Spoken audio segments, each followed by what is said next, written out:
우리가 함께 읽은 이제 로마서 2장에 있는 이 말씀을 통해서 하나님께서 주시는 은혜를 우리가 함께 나누기를 원합니다. 지금 우리는 이제 로마서라는 말씀을 지금 계속 나누고 있는데요.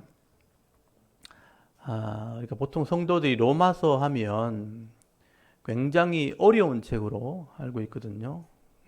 근데 여러분 로마서가 편지라는 것을 먼저 기억을 하시면 좋겠습니다. 16장까지 기록이 되어 있지만 한 권의 편지거든요. 편지. 이런 편지를 몇 달씩 몇 년씩 읽는 사람 없지요. 편지는 그냥 한 번에 읽는 겁니다. 원래 이 로마서는 한 번에 다 설명할 수 있는 건데 주일날 예배의 시간이 이제 제한이 되어 있으니까 한 장씩 한 장씩 이렇게 말씀을 나눕니다. 그러니까 이 전체가 연결되어 있기 때문에 전체 의미를 생각하면서 항상 그 한 장을 읽으셔야 돼요. 그렇게 읽으면 로마서는 그렇게 어려운 책이 아닙니다. 한마디로 얘기하면 죄인이 어떻게 구원을 받게 되는가 하는 이야기를 바울이 이 에베소에서 3년 동안 가르쳤던 것을 정리해서 쓴 겁니다. 그래서 이해하려고 노력을 하시면 하나님이 무엇을 우리에게 말씀하시는지를 분명하게 알게 되어 있거든요. 그래서 그 내용들을 하나하나 정리해 나갈 때에 여러분 차근차근 이 말씀을 이해하려고 이렇게 애를 쓰시면 하나님께서 각자에 주시는 그런 은혜와 복이 있게 될 줄을 믿습니다. 이 로마서는 이 죄인들이 듣게 되는 기쁜 소식에 대한 얘기죠. 그래서 기쁜 소식이라 그래서 복음이라 한문으로 표현할 때 복음이라 하는 것을 표현하게 되죠. 이 복음이 무엇인가 하는 것을 설명하게 되는데 지금 1장부터 3장까지가 이 땅에 있는 모든 사람은 다 죄인이다 하는 것을 제일 먼저 바울이 설명을 하게 됩니다. 그래서 우리 1장에서는 이방인, 주로 이방인들의 죄가 뭔가, 이방인들이 왜 죄인이 되었는가 하는 얘기를 기록하고 있고요. 오늘 우리가 나눠야 될 2장에는 유대인들, 특별히 선민이라고 하는 유대인들도 죄인일 수밖에 없다 하는 얘기를 하게 되고요. 그리고 3장에 이 모든 사람, 그러니까 이방인이나 유대인이나 하나님 앞에서는 다 죄인이다 하는 것을 논증을 하게 되는 겁니다. 그래서 우리 지난주에 말씀을 들으셨지만 로마서 1장에서 하나님께서 처음부터 사람을 만드실 때 각자의 우리 심령에 하나님을 아는 지식을 다 넣어 주었다. 누구든지 이 땅에 태어난 사람들의 이 심령에는 하나님을 아는 지식이 있는 거예요. 그걸 종교심이라고 말하죠. 근데 이 모든 사람에게 이런 하나님이 아는 지식을 주어서도 사람들이 이 땅에 태어나서 세상 것을 배우면서 하나님을 잊어버린 겁니다. 하나님을 찾지도 않고 하나님을 제대로 믿지도 않고 어려움 당할 때 그 하나님을 찾는 마음 가지고 다른 것을 신으로 만들기 시작하죠. 그때 하나님께 돌려야 될 영광을 사람이나 짐승의 모양을 만들어 놓고 그게 신이라고 믿고 섬기게 된다는 거예요. 그게 우상입니다. 이렇게 하나님을 섬기지 않고 우상을, 자기 욕심을 이루려고 우상을 섬기면서부터 사람들은 욕심대로, 정욕대로, 상실한 마음대로 하나님께 내버려 두시면 온갖 죄를 짓는 모습으로 다 살아가게 되었다. 이게 불신자들의 죄입니다. 하나님을 알지 못하는 그런 사람들의 죄입니다. 그래서 이걸 이방인들의 죄라고 말하는 것이죠. 그래서 이런 죄인들은 스스로는 자기 영혼을 구원할 수가 없습니다. 그리고 이 땅에 사는 동안 죄를 이기는 삶을 살 수도 없습니다. 사실은 죄에 매여 살고 죄에 끌려다니는 인생밖에 안 되는 게 이방인들의 모습이라는 겁니다. 근데 오늘 로마서 2장에 오면요, 이런 이방인의 죄를 지적하는 사람들이 있어요. 이런 이방인들의 죄를 지적하면서 우리들은 의롭다, 또 우리들은 하나님의 자녀라고 착각하는 사람들이 있다 하고 기록을 합니다. 이 사람들이 누구냐? 하나님과 언약을 맺었다고 하는 이스라엘 사람들이죠. 좀 더 정확하게 얘기하면 유대인들입니다. 거기 17절에 보면 나오죠. 쭉 설명을 하다가 17절에 유대인이라 이런 표현이 나와요. 유태인이라고 말하기도 하죠. 유대인이란 말은 그 야곱의 다른 이름이 이스라엘이죠. 그래서 이 이스라엘 사람들 할 때 이스라엘의 그 야곱의 아들 중에 유다가 태어날 때 네 번째 아들이죠. 유다의 후손으로 다윗이 나오고 다윗을 통해서 예수가 나왔거든요. 그래서 유다인들이라, 그래서 유대인이라는 표현이 나왔어요. 그래서 유태인이라고 하는데 그거를 이제 한문으로 바꾸면서 유다라는 말을 한문으로 바꿀 때 유대라고 바꾼 거예요. 그래서 이제 유대인이란 표현을 쓰게 되는데 정확하게 말하면 이스라엘 사람들을 말하는 것입니다. 이스라엘 사람들은요, 모세 때부터 모든 민족들 중에 우리가 하나님께 선택됐다고 믿는 거예요. 하나님께서 모세를 불러서 우리를 하나님 백성 삼으시고 계약을 맺었다. 하나님과 언약한 백성이 되었다. 그래서 우리는 하나님의 법을 가진 사람들이다. 율법이라는 하나님 법을 소유한 사람들이다. 그래서 우리는 하나님 백성이라는 거죠. 다른 사람들은 다 선택되지 않았지만 우리가 선택되었기 때문에 선민 사상을 가지고 있는 것입니다. 그래서 사실 역사적으로 이스라엘 백성들은 하나님과 언약한 사실은 분명하거든요. 언약한 것도 사실이고 하나님 백성이 되었다는 것도 사실이지만 이스라엘 역사를 보면요, 이스라엘 백성들은 하나님과 언약은 했지만 사실 말씀대로 순종하지는 않았어요. 언약한 건 자라가게 했지만 말씀대로 순종하지 않았기 때문에 그 말씀대로 언약한 백성으로 순종하지 않아서 망했다, 심판받았다는 얘기를 성경에 기록해놨어요. 역사가 그걸 증명하고 있습니다. 그래서 이 언약을 성취하러 오신 예수님조차도 이 사람들은 알아보지 못했다는 거죠. 그래서 유대인들이 자기의 메시아 예수까지 죽였다 하는 것이 성경에 기록이 되어 있는 것입니다. 그래서 바울은 이런 이 구원의 모델로 하나님이 선택하신 이스라엘 사람이라 할지라도 언약을 온전히 믿지 못하고 온전히 순종하지 못한다면 언약의 말씀대로 정죄를 받고 심판할 수밖에 없다 하는 얘기를 하게 되는 겁니다. 그래서 이 선택된 이스라엘 사람들도 하나님 백성이라고 자랑하지만 사실은 이방인과 똑같다는 거예요. 그 얘기를 2장 전체에 하고 있습니다. 나중에 3장까지 넘어가게 되는데, 그래서 유대인들, 이스라엘 사람도 사실은 죄인일 수밖에 없다는 얘기를 하는 겁니다. 오늘 그 내용을 잘 살펴볼 수 있기를 바랍니다. 그래서 오늘 2장 1절부터 한번 보십시오. 그러므로라는 것은 1장과 연결되어 있죠. 이방인들은 죄인이다. 그러므로 하면서 연결되죠. 남을 판단하는 사람아, 그러니까 이방인을 판단하는 사람아, 누구를 막론하고 네가 핑계하지 못할 것은 남을 판단하는 것으로 네가 너를 정죄함이니 판단하는 네가 같은 일을 행함이라 라고 말하죠. 이 남을 판단하는 사람들은 이스라엘 사람을 얘기하는 겁니다. 아까 17절에 나오는 것처럼 유대인들, 그러니까 자기 율법을 가지고 이방인들이 죄인이라 이렇게 판단을 하면서 자기도 율법을 지키지 않는 거예요. 똑같이 죄를 지키고 살아가는 사람들입니다. 그래서 이 성경이 얘기하는 게 뭐냐 하면요, 율법을 가지고 있다고 구원을 받는 게 아니라는 것입니다. 이 율법이 하나님의 법, 하나님의 말씀이라는 것이죠. 이 말씀을 온전히 믿고 행하는 사람, 믿고 행하는 사람이 결국은 하나님 백성이 되는 것이고 구원을 받는 것인데, 이스라엘 백성들은요, 율법을 가지고는 있었지만 이방인들하고 똑같이 죄를 짓는 거죠. 자기가 율법으로 다른 사람 판단해놓고 자기도 똑같은 죄를 지으니까 너도 똑같이 판단을 받을 것 아니냐. 바울이 그렇게 주장하는 거죠. 여러분 2절 한번 보십시오. 이런 일을 행하는 자에게 하나님의 심판이 진리대로 임한다. 이 진리가 변하지 않는 말씀. 이 변하지 않는 말씀대로 되는 줄 우리가 안다는 거예요. 아노라, 이런 일을 행하는 자를 판단하고도 같은 일을 행하는 사람아, 네가 하나님 심판을 피할 줄 생각하느냐. 한번 생각해 보라는 거죠. 여러분, 말씀대로 살지 못하는 이방인의 죄를 다 이렇게 지적하고 판단해놓고 자기도 똑같이 죄를 지어요. 그러면 그 말씀대로 자기도 지적을 받아야 되는 거죠. 똑같이 심판을 받는 겁니다. 그래서 하나님께서 모세로부터 이때까지 말씀대로 순종하지 않은 이스라엘 백성들 때문에 잘못되었다고 계속 말씀하신 게 구약 얘기예요. 그래서 구약을 전체를 읽어보면 하나님이 너희들이 먼저 언약해놓고 안 지키니까 좀 지켜라, 돌아와라, 회개하라 이런 얘기잖아요. 그래서 하나님께서 선지자를 통해서 또 참아주시고 용납해주시고 또 회개하기를 계속 기다렸다는 거예요. 근데 끝까지 회개하지 않았다는 거예요. 그래서 너희들이 심판을 네가 스스로 쌓았다. 거기 5절 한번 보십시오. 다만 네 고집과 회개하지 아니한 마음을 따라 진노의 날이 마지막 날이죠. 마지막 날고 하나님의 의로우신 심판이 나타나는 그 날에 이 말 진노를 네게 쌓는도다. 스스로 죄를 쌓았다. 그게 이스라엘 백성들의 모습이다. 여러분, 이스라엘 백성들이 말씀을 받았다면 그 말씀대로 순종하고 또 잘못했을 때 회개했더라면 이 사람을 통해서 이방인들이 구원을 받았을 거예요. 그러니까 축복을 전하는 역할을 이스라엘 사람이 했을 거예요. 그게 원래 사명이었어요. 근데 이스라엘 사람들이 그 사명을 제대로 감당하지 않은 것입니다. 그래서 이스라엘 백성들이 잘못하고도 회개하지 않는, 끝까지 회개하지 않는 이 죄 때문에 결국은 성경이 이 사람들을 실족했다, 넘어졌다라고 표현을 하게 되는 것이죠. 그렇기 때문에 하나님께서는요, 우리 이 사람들처럼 어떤 내가 선택했으니까 봐주고 내 자녀니까 난 용서해준다, 이게 아니라는 거예요. 똑같이 죄인이고 똑같이 심판받을 대상이라는 것을 말씀을 하게 되는 것입니다.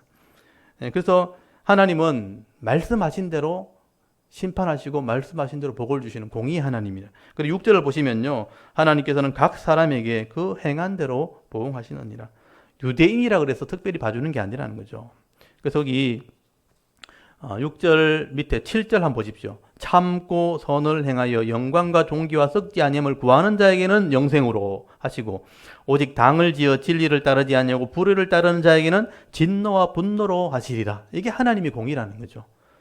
여러분, 하나님은 유대인이든 이방인이든 간에 악을 행하는 자는 그냥 환난과 곤고를 주시는 분이고요, 또 선을 행하는 자에게는 영광과 존귀와 평강을 주시는 분이라 영생을 주시는 분이죠. 그래서 9절 다시 설명을 합니다. 악을 행하는 각 사람에게 영에는 환난과 곤고가 있으리니 먼저는 유대인에게요 그리고 헬라인에게며. 여기 잘 보시기 바랍니다. 선을 행하는 각 사람에게는 영광과 존귀와 평강이 있으리니 먼저는 유대인에게요 그리고 헬라인에게라. 그러니까 유대인이나 헬라인이나 차별이 없다, 이런 뜻이에요. 여러분, 악을 행하는 사람이라면 유대인이든 선택된 사람이든 이방인이든 관계없이, 또는 선을 행하는 사람이라면 유대인이든 또 헬라인이든 이방인이든 상관없이 하나님이 은혜와 복을 주신다. 이 말을 잘 이해하셔야 되겠죠. 유대인이든 헬라인이든, 헬라란 말은 이방인이든 하나님 말씀을 순종하고 선을 행하는 자에는 반드시 말씀대로 복이 임할 것이고요, 또 유대인이든 이방인이든 간에 악을 행하는 자들은 하나님 반드시 심판하시는 것이다. 그래서 유대인이 여기서는 죄를 질 수 없는 것이죠. 그래서 11절을 잘 보시면 이 말씀을 덧붙이고 있죠. 이는 하나님께서 외모로 사람을 취하지 아니하심이라. 유대인이나 이방인이나 이걸 구별하는 게 아니라는 거죠. 하나님은 겉으로 드러난 외모로 사람을 취하는 분이 아니라. 그리고 12절 보십시오. 무릇 율법이 없이 범죄한 자는, 율법 없이 범죄하는 자는 이방인이죠. 이방인은 또한 율법 없이 망하고요, 무릇 율법이 있고 범죄한 자, 유대인이죠. 율법을 가지고도 범죄한 자는 율법으로 말미암아 심판을 받으리라. 그래서 유대인이라 할지라도요, 여러분, 유대인으로 태어난 것 자체가 구원을 주는 게 아니에요. 근데 유대인들은 그렇게 믿어요. 유대인으로 태어나서 8일 만에 할례를 받고, 할례가 정표거든요. 유대인으로 태어났다는 정표가 할례예요. 난지 8일 만에 할례를 행하면서 너는 하나님의 자녀 되었다라고 선포하는 거예요. 그렇게 믿는데 그렇게 하는 게 구원이 이루어지는 게 아니라는 거죠. 그냥 우리는 율법을 가지고 있으니까 이런 토라라고 하는 두루마리를 집집마다 보관을 하고 있어요. 그래서 저도 이제 이걸 이들어가서 하나 사왔는데, 그거 가지고 있으면 구원받는 게 아니라는 거예요. 그냥 율법을 가지고 있는 것만으로 구원이 이루어지는 게 아니죠. 율법을 읽고 그 말씀의 뜻을 깨달아서 하나님 말씀대로 믿고 행하는 자가 되어졌을 때, 하나님과 계약해서 계약대로 행하는 자가 되어졌을 때 그 사람이 구원을 받는 것입니다. 그런데 율법을 깨닫지도 아니하고 믿지도 아니하고 행하지도 아니하면서 나는 유대인으로 태어났으니 나는 구원이 있다, 이렇게 주장하는 것은 아무 의미가 없다는 것입니다. 도리어 이방인이 반대로 있죠. 반대로 이방인이 율법 없이 내게 주신 본성으로만, 내 양심으로만 율법을 따라 행하고 순종한다면 차라리 그것이 구원이 있을 수 있다, 그렇게 설명을 해요. 이거는 반대 개념인데요, 이 부분이 어떻게 보면 굉장히 놀라운 거예요. 이걸 잘 보셔야 됩니다. 여러분, 14절을 잘 보시면 이런 유대인에 반대되는 개념으로 이방인의 양심을 설명하는 게 있어요. 이게 우리 본성이에요. 14절 한번 보십시오. 율법 없이 이방인의 본성으로, 여기 본성이라는 것을 좀 이렇게 표시를 해줘요. 본성, 처음 태어난 모습을 얘기하는 거예요.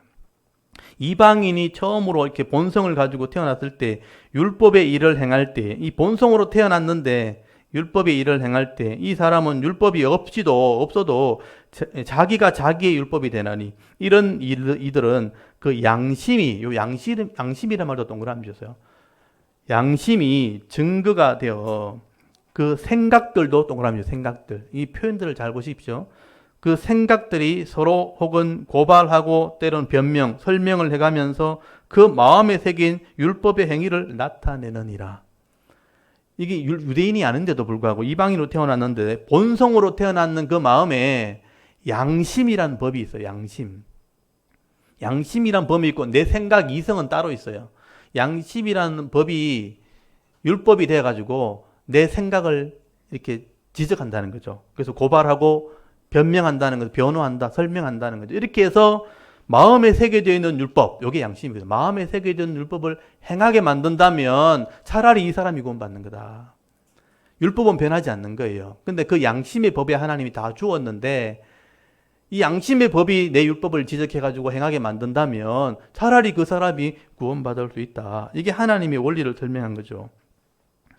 근데 이렇게 될 양심이 아무도 없는 거예요.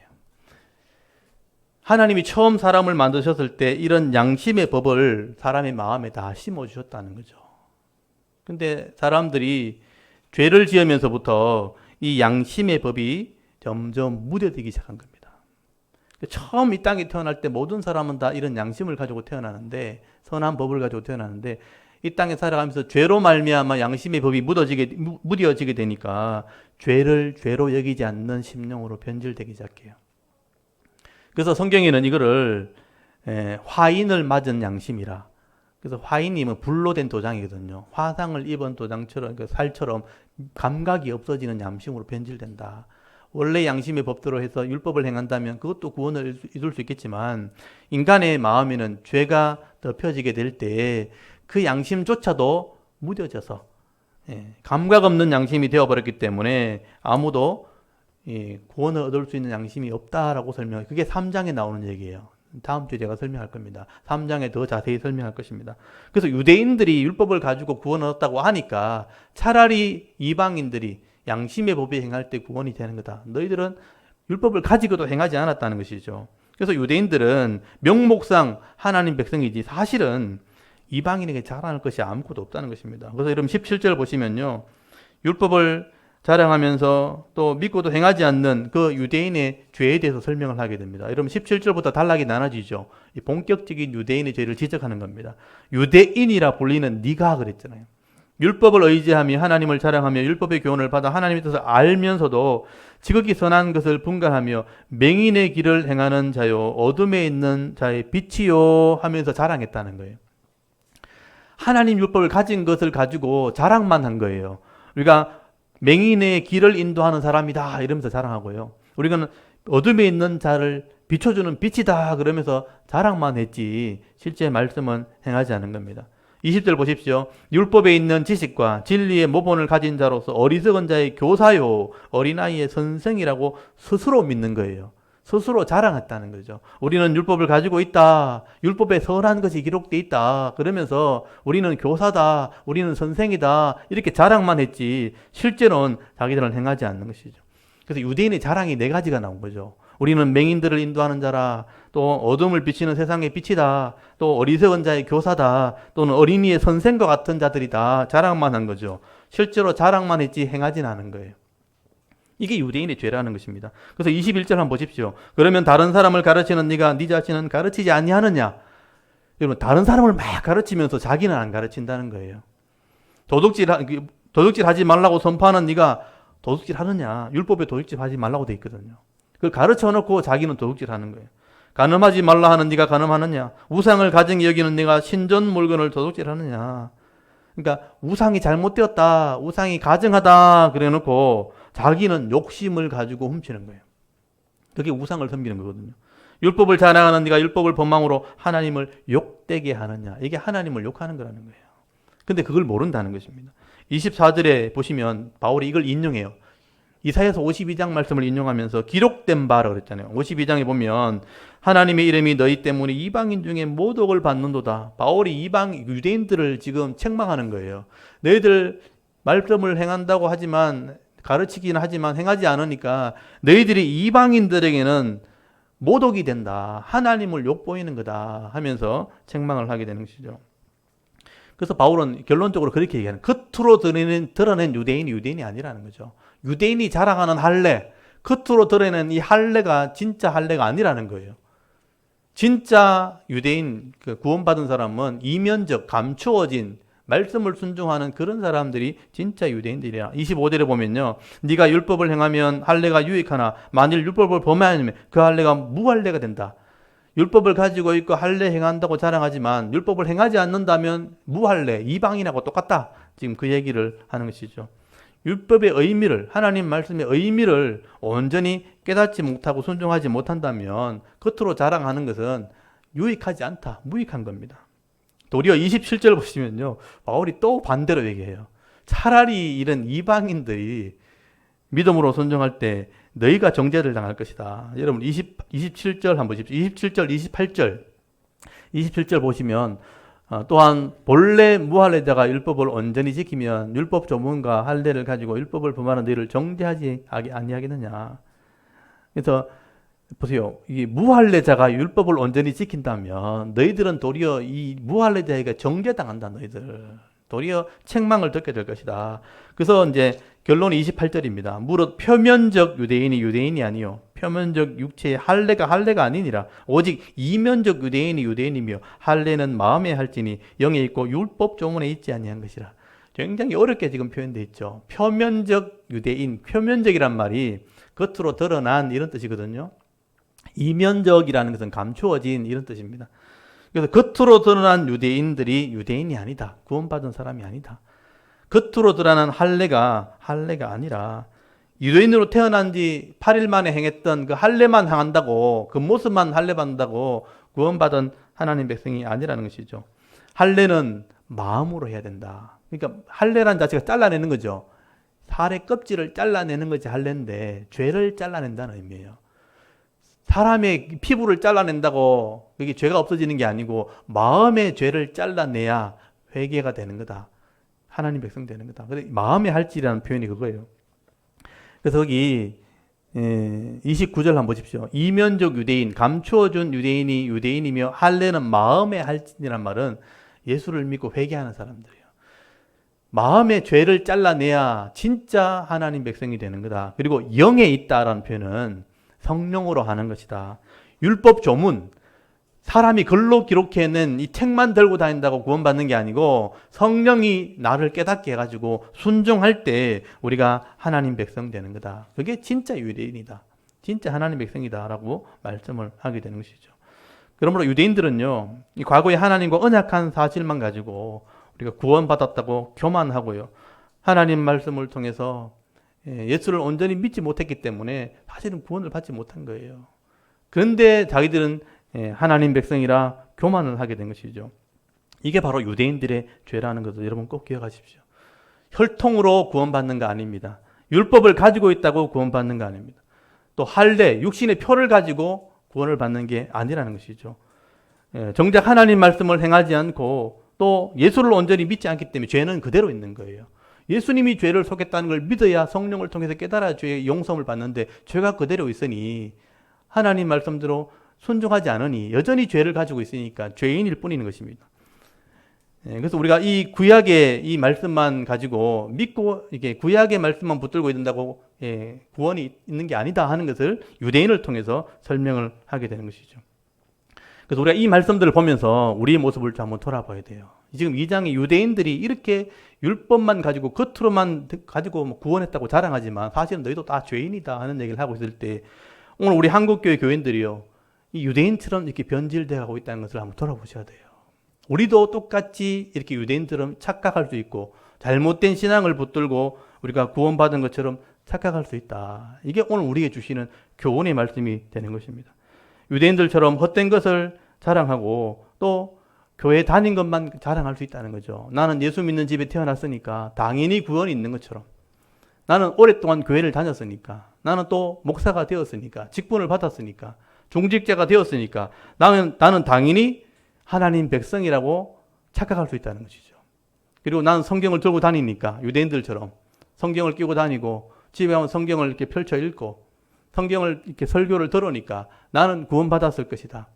여러분, 겉으로 드러난 이 모습만 가지고 나는 구원받았다고 말하면 안 된다는 거예요. 개인의 인격이 이 하나님 말씀을 듣고 깨달아서 죄인인 것을 인정하고 회개하는 심령이 되어야 됩니다.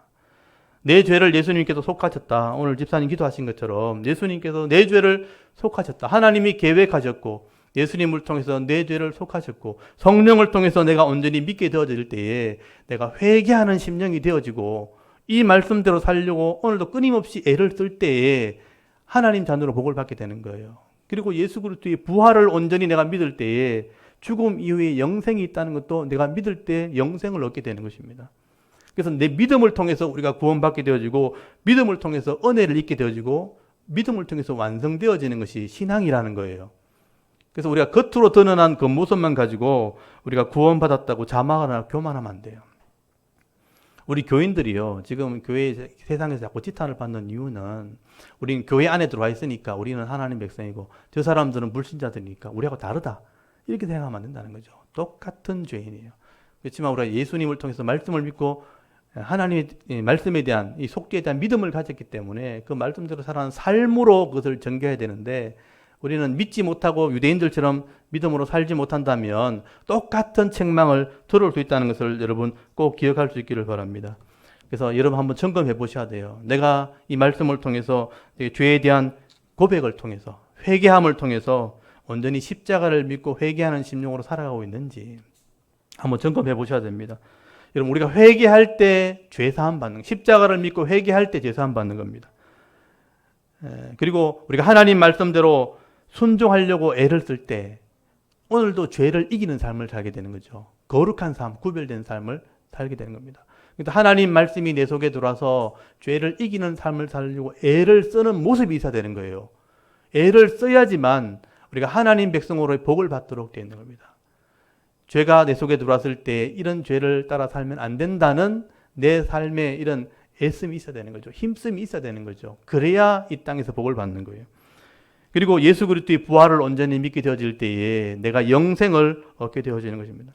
이 세 가지를 분명히 좀 하실 수 있어야 돼요.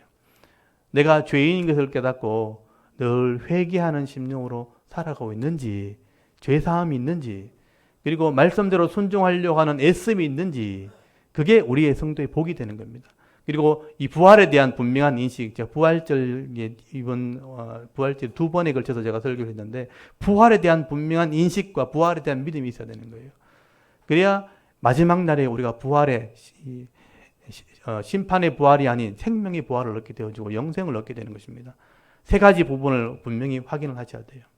죄사함에 대한 회개, 말씀에 대한 순종에 대한 애씀, 그리고 이 부활에 대한 영생에 대한 소망, 이 세 가지가 분명할 때 우리가 구원을 얻게 되어지는 것입니다.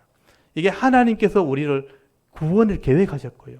예수님이 이 땅에 오셔도 속죄를 통해서 구원을, 죄사함을 이루셨고 성령을 통해서 우리를 이것을 깨닫게 하시기 때문에 끝까지 믿을 수 있도록 성령이 우리를 이끌어 가시거든요. 결국은 구원은 하나님이 이런 말씀을 통해서 우리를 구원을 이루어내시는 것입니다. 성부 하나님 계획하셨죠. 성자 예수님 이루셨죠. 성령 하나님 끝까지 믿고 이끌어가게 하시죠. 삼위 하나님이죠.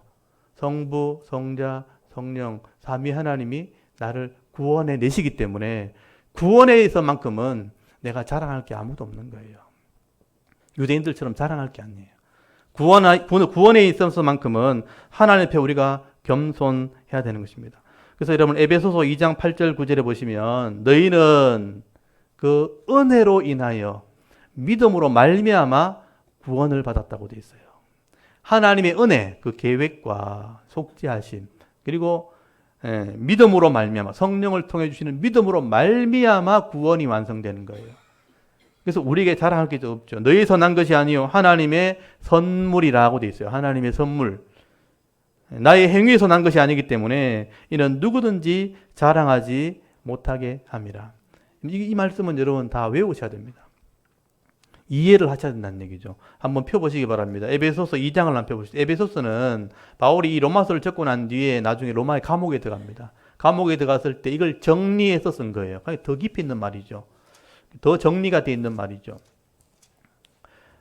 에베소서 2장이 이 성도의 본질, 교회의 본질을 설명하는 거예요. 원래 죽었는데 살렸다는 거죠. 어떻게 살렸는가 하는 얘기를 하게 되는데 에베소서 2장 8절 9절 311페이지 8절 9절을 같이 한번 읽어보겠습니다. 8절 9절 읽습니다. 시작. 너희는 그 은혜에 의하여 믿음으로 말미암아 구원을 받았으니 이것은 너희에게서 난 것이 아니요 하나님의 선물이라. 행위에서 난 것이 아니니 이는 누구든지 자랑하지 못하게 함이라. 아멘. 구원이 이렇게 정의가 된 거죠. 하나님의 은혜라는 안은 그 안에 경륜, 계획하심이 다 들었다는 거예요. 이미 계획하셨고 예언하셨고 예수님이 성취하셔서 그래서 구원이 완성된 건데 그걸 우리가 받아들여야 되는데 성령을 통해서 믿음으로 말미암아요. 하나님의 은혜로 그 성령의 믿음으로 말미암아 우리가 구원을 받았기 때문에 너희에게서 내게 난 것이 아니니까 내가 자랑할 게 없는 거예요. 하나님의 선물이라. 이게 정의가 되어야 되는 것이죠. 그래서 구원에서만큼은 우리가 절대로 자랑할 수 없습니다. 하나님의 은혜로 된 것입니다.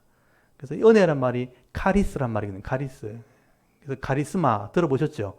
카리스마 있다. 이게 은혜란 뜻이 은혜.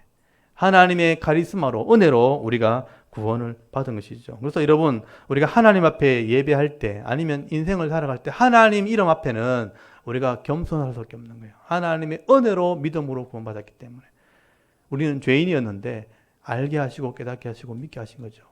그래서 성도의 기본적인 자세는 뭐냐면 겸손이에요. 하나님 앞에 겸손해야 되고요. 감사해야 되는 거예요. 엎드릴 때마다 겸손하게 엎드리면서 감사하면서 우리가 믿음으로 섬기는 자의 삶을 살아가는 거. 그게 성도의 기본 자세라는 것이죠.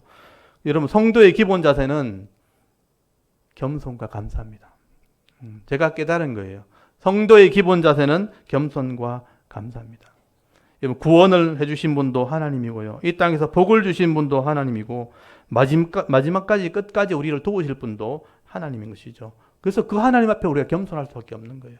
그리고 감사할 수밖에 없는 것이죠. 만약에 성도인데 교만하다 한번 돌아봐야 돼요. 내가 성도인데 자만하고 있다? 점검해 봐야 됩니다. 성도는 겸손과 감사가 기본 자세입니다.